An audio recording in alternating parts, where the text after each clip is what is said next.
Thanks for joining me in my second course, How to Create a Vocalist Using the Major Triad. Do, mi, so, mi, do. Now we'll try a major triad vocalist. Get our tempo set up. 1, 2, 3, 4. Get our tone center. And let's do the major triad. The do, mi, so, mi, do, right? 1, 2, 3, breathe. Do, mi, so, mi, do. Do, mi, so, mi, do. Do, mi, so, mi, do. Do, mi, so, mi, do.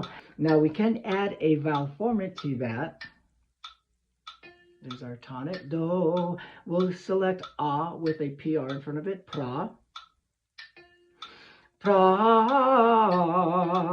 Pra, pra, pra,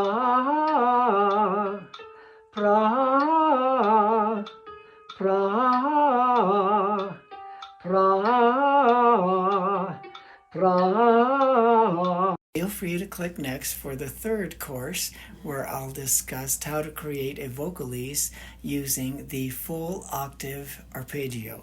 Do, mi, so, mi, do. Do, mi, so, mi, do. Thank you for watching. Don't forget to like and subscribe.